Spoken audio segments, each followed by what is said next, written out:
Here are 5 shockingly easy vegetables to grow in containers, and yes, even corn.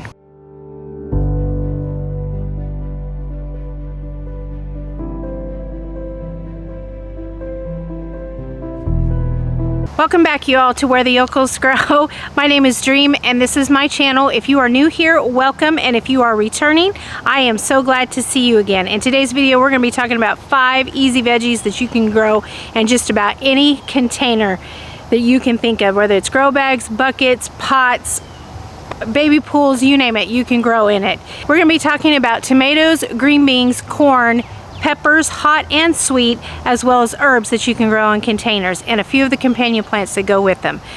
So let's get into it. The first thing we got to talk about is the soil. You need a nice, loose, fluffy soil for any container, no matter what container you are using, that is going to drain well and not become compacted in the container. Personally use a mix of living earth compost, which I get here locally here in Arlington, as well as coco coir and perlite.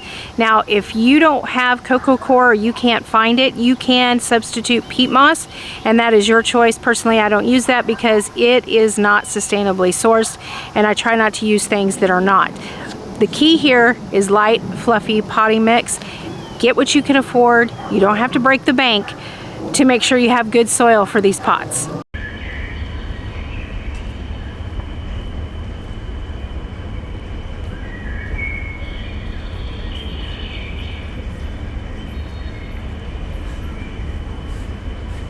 Okay, next let's talk about containers. Personally, I like to use 10-gallon grow bags, and I'll put a link to these in my Amazon store in the description, so if you're interested in using these.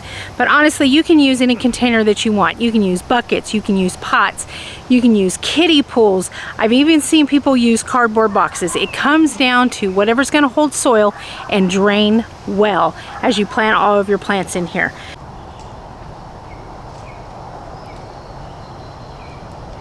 So here are my 5 easy vegetables that I love to grow in containers. In our first bag, we have a Cherokee purple tomato. We also have our marigold, our basil, and our dill in this bag, so we are continuing our companion planting. If you haven't seen that video, I will put it down in the description for you so you can go watch it.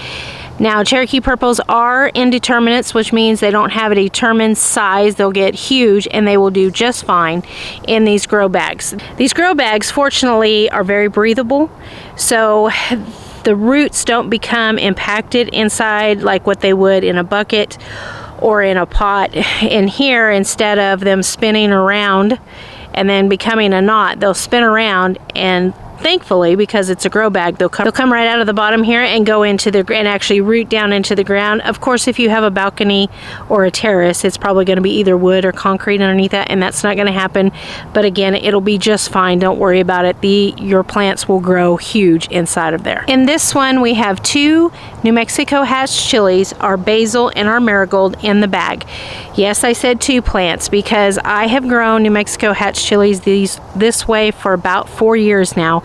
And I always put 2 peppers in there. Now, I know there's going to be people come down in the comments and say, oh, that's impossible, and I will direct you to former videos that will show you that it is possible. Just because someone tells you it's impossible doesn't mean it is. Don't allow people to limit you on what you can do in your own garden. If you want to try growing them in this way, then grow them this way. This one, we have 2 of our sweet red peppers in this bag. We also, of course, have our dill, our marigold, and our basil for our companion planting. Again, these 2 plants will grow just fine. Growing a pepper, I don't worry about it getting overcrowded or anything like that. This basil will spill out the side. The same thing with the dill. Everything will be just fine and live in harmony. Sorry for the wind, it's a little windy today. This is our kitchen herb bag, our kitchen herb grow bag, I should say. We have thyme, we have parsley, we have oregano, we have basil, and then of course we have the marigold in the front. You can grow any herb you want in a grow bag. It's truly up to you what you want to plant. So again, don't allow people to limit you to what you can grow. If you know it grows well together, grow it together. So it's extremely sunny right here, but I wanted to show you the corn. You can see how big they are. They are bigger than the corn, that's over there planted in the ground, and they were planted after the corn that's in the ground. You can grow any variety of corn in your grow bags. It comes down to this. You want to make sure you have enough in there for pollination when the wind blows, like you see it doing right now. The other thing that happens when you grow your corn in a bag is you are going to have to provide some kind of support, because the wind's going to come along and try and knock it over, and you don't want that to happen. So I've just used bamboo sticks, you can see, and we have several bags of corn growing. And as soon as I harvest all these potatoes, pull them out of the way, mow and weed eat, we'll be planting more corn and more green beans in these bags. Last but not least, beans. These are bush beans. You can grow a pole bean inside of a grow bag. Just remember, you got to give it a way to climb something or deal with it just climbing all over the ground so that you can get your beans from. But you can grow just about any bean inside of a grow bag. And the other grow bags that you see sitting around, these were my potatoes. These are all getting ready to be harvested. You can grow sweet potatoes, you can grow regular potatoes. Options of what you can grow inside of a container are endless. Before we go any further, I wanted to mention that we do have some new merchandise in our store, and wasps flying around.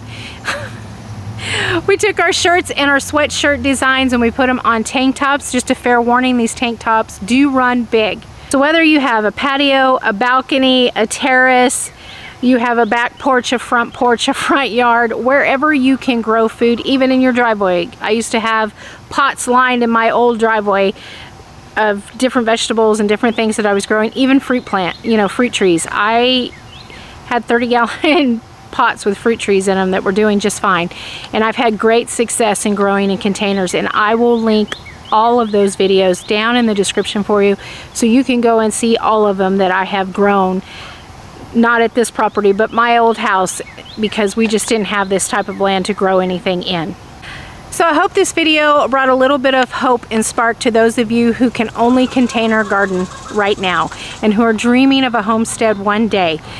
Don't forget to hit like and subscribe. It helps our channel to grow. And share this with your friends, especially those that need to hear you don't need a backyard, you don't need garden beds, and you don't need an in-ground garden to grow food for your family. Until I see you in the next video, you all take care of yourselves. You keep your heads up, and no matter how you do it, you keep growing.